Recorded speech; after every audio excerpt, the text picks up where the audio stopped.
家好，欢迎来到老周的陶冶生活。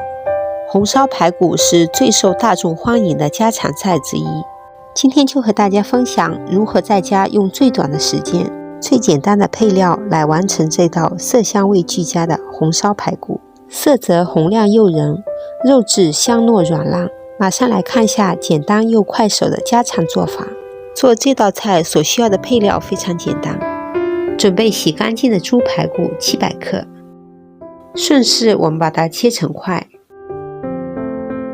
大葱切段，姜切片备用。第一步，我们先将排骨冷水下锅，汆烫一下，去一下血水，这样能快速有效地去除腥味。加入适量的陈皮，有助于去腥的同时还有清香味。接着再加入1小块生姜，加盖，大火烧开。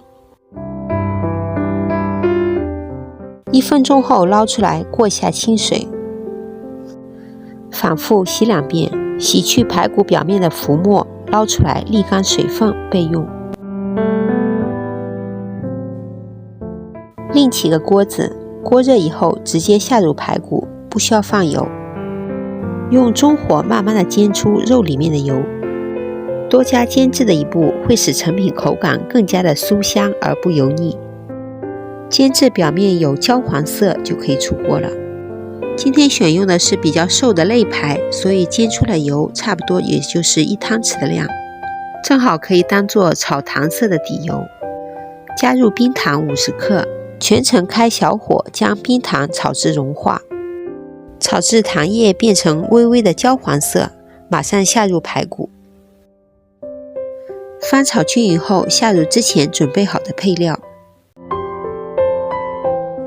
不断翻炒，煸炒出香味后，加入调料：生抽2汤匙，加入红葡萄酒或者料酒6汤匙，多翻炒一下，使排骨更加入味。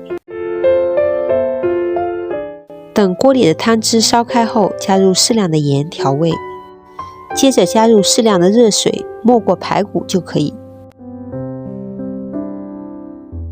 加盖，大火烧开。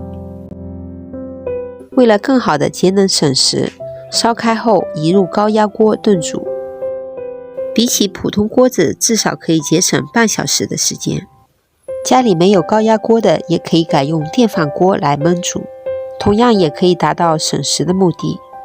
等上气后继续焖煮15分钟就可以关火了。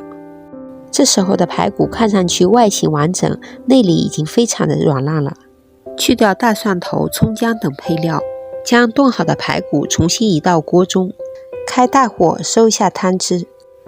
收汁的过程当中，最好用筷子将排骨翻下面，这样有助于表面均匀上色。装盘时可撒适量葱花做点缀。